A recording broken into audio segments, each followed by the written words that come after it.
Schnitzel. It's fried, it's crunchy, you put salt and lemon on it, it tastes great. Just about everybody I know loves schnitzel. I love schnitzel. It's my treat little sort of dinner when I want something that's a little bit like takeaways, but I want to know where it came from.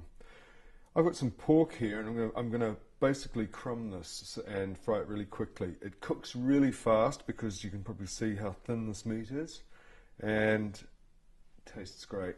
First of all, I need to just have a look at this meat.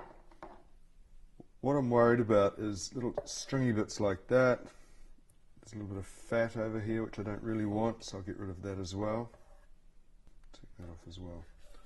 So what I've got is nice pieces of very thin pork, which have had the bits of fat cut off the edges. It's got no sinew running through. Sometimes you see a piece of sinew running through it like that. Just nick it with a knife. The reason, and if there's anything around the edge, sinew, you nick it. Because, of course, if you put that into fry, those pieces of sinew that go through the meat will shrink up quicker than the meat, and they'll pull it out of shape, and you want this to stay flat. So that's why you do that. So that's all ready to use now. This is how you crumb the schnitzel. I've got seasoned flour here. I've got a mixture of eggs beaten with milk, and I've got some dried breadcrumbs. Now, if you don't want to use dried breadcrumbs, you can make fresh breadcrumbs by just ripping up a piece of stale bread, some good bread, and sticking it into the food processor, processing it until you've got crumbs. That'll work just as well as these dried breadcrumbs which I got from the supermarket. What happens is you dip the meat into the flour, give it a shake, you dip it into the egg, so it almost forms a kind of batter, so it gets a very sticky coating on the outside, and then you put it into these dry breadcrumbs, which of course stick to it, and you end up with crumbed meat, and that's what I'm going to do now.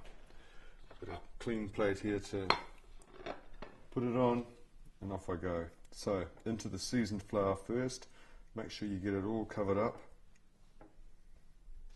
give it a shake, and then drop it into there. And the idea is, of course, is you do it like a production line, and you have everything sorted out, ready to go before you start.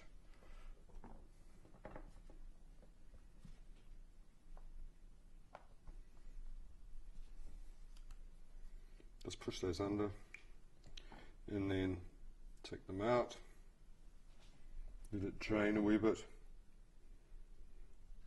and straight onto the dry breadcrumbs.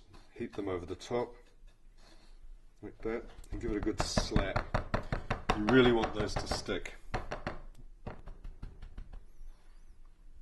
Right, all ready for a very quick fry in some nice hot oil. Okay, so here's my crumbed pieces of pork.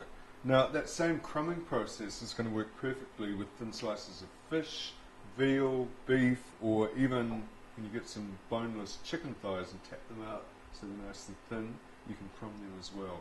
Gives a great crunchy texture and coating to all sorts of meats and seafood. Okay, I've got a pan heating over here. I'm going to cook this. It's going to be very, very quick, doesn't take long. And I'm going to put a little bit of olive oil in here. So using good New Zealand olive oil. And I want this to be hot, I don't want it to be smoking. I'm just going to wait till that starts to shimmer, which is what it's almost doing. I'm not sure whether it's ready or not.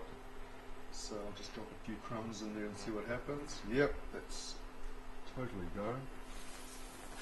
And I'm just going to fry that.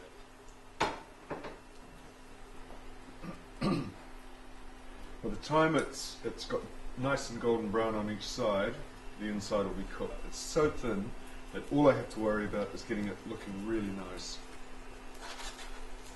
And it won't take long. So I'll have a look and see. Ah, yeah. So that's nice and well done. Now the reason I'm using olive oil in here, I'm using a European recipe, so I'm using a European oil. So I just picked that up and had a look underneath. It's not quite brown enough yet. And I think that's cooked. So I can take that out, and I'm just going to put it on the paper towel and let the fat drain. When it comes time to serve it, just pop it on a plate, and as is traditional, serve it with a couple of lemon wedges to squeeze over the top. You're all set to go.